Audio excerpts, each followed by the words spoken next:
Então, o que caberia, assim, Lincoln, dentro de um contexto, digamos assim, saudável para um sujeito que está querendo fazer uma dieta? Tem que ser só limpa, limpa no sentido de comer apenas alimentos nutricionalmente equilibrados, ou pode, em determinado momento, comer uma coxinha, comer uma fritura, comer uma picanha com um pouco de gordura dentro, porque no podcast passado do Alex, a gente falou sobre vias metabólicas, que dentro daquele contexto dos livros lá é tudo bacana, explicado. Na parte clínica, com seus pacientes, você tem lá, por exemplo, um paciente com diabetes tipo 2, um paciente com hipercolesterolemia, um paciente com marcadores que favorecem um desfecho negativo para um infarto do miocárdio, sei lá. Para esse cara, o que cabe? Cabe o cara fazer uma refeição livre, comendo alguma coisa fora comendo uma refeição aberta, assim? Para o cara da academia, cabe uma refeição livre? Como é que encaixa isso no ponto de vista do dia a dia das pessoas?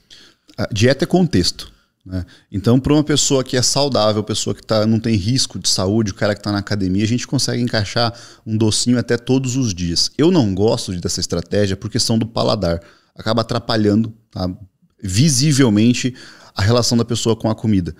Tem gente que gosta de colocar, por exemplo, um doce no pós-treino, metabolicamente falando, não tem problema nenhum. Mas isso é importante. Metabolicamente falando, isso. Não vai arregaçar o organismo da pessoa. Não vai ter diferença, cara, porque quando você faz o seu exercício físico, você fez lá, principalmente exercício resistido, musculação, crossfit, até um jiu-jitsu, dependendo da força que você faz, você tem ali, fez o exercício físico, e o teu músculo, depois desse exercício físico, ele está com uma sensibilidade à insulina muito boa. Tá? Isso quer dizer o quê? Para você colocar a glicose dentro da célula, você precisaria de insulina. Mas o exercício físico, tá, sem a necessidade da insulina, já faz com que o GLUT4 suba da membrana e absorva essa glicose. Perfeito. Então fica independente, né? Para a galera entender, para a gente fazer a absorção dessa glicose, a insulina aumenta, ela sinaliza lá na célula para o GLUT4 subir, esse GLUT4, que é um transportador, sobe na membrana e a glicose entra para a célula. Essa é uma sinalização. O exercício físico faz essa sinalização do GLUT4 independente da insulina, cara. Então isso é maravilhoso. O seu corpo, após um treino, ele está muito receptivo ao carboidrato. Você não depletou, mas você acabou tirando bastante glicogênio da musculatura, então tem uma necessidade de repor aquele glicogênio. Se você vai comer 100 gramas de arroz ou sei lá, 30 gramas de doce de leite, sendo a quantidade de carboidrato similar, não vai fazer muita diferença. Vai fazer diferença na questão da digestão e a questão do paladar. Mas para a entrada de glicose na célula vai ser praticamente a mesma coisa. O que você percebe na galera que você tentou colocar ali um doce?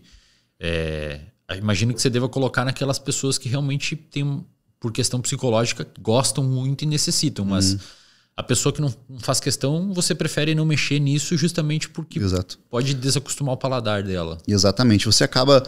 Porque a dieta vai ter momentos, né, vão ter dias ali que não vai ser fácil de fazer. E se você primeiro tem esse doce fácil em casa, já fica um facilitador para você burlar todo o processo.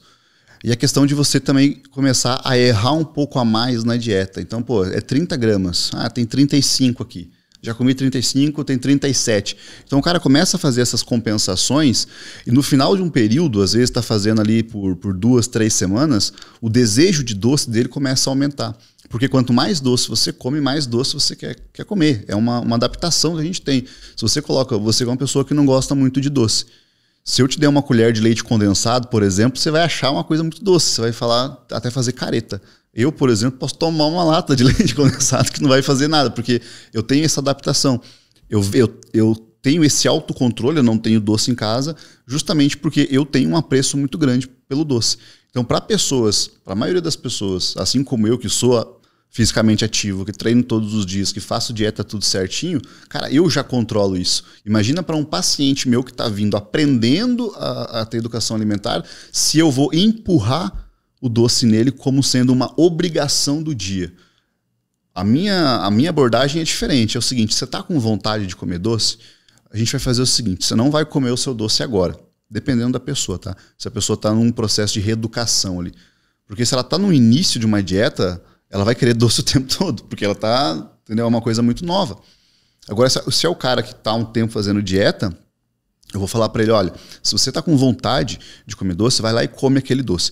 Se é uma pessoa que tá iniciando, eu falo para ele não comer. Eu falo, cara, primeiro mata a sua sede, primeiro certifique-se que você não tá com fome, e depois disso você procura comer alguma coisa, né? Um doce, alguma coisa. Mas eu sempre falo, se você está com vontade de comer um bolo de chocolate, muita vontade de comer um bolo de chocolate, com um apelo emocional muito grande, não come o bolo de chocolate. Come um bolo de laranja com cobertura de chocolate, mas não come especificamente aquilo para você não criar uma ligação emocional com aquela comida. Porque tem pessoas que criam vínculos emocionais fortes com comida.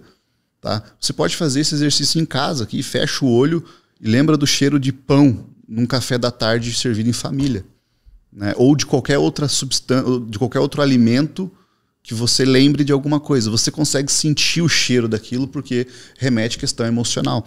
Então, se você cria um vínculo emocional nessa fase de aprendizado, é muito difícil de tirar, sabe?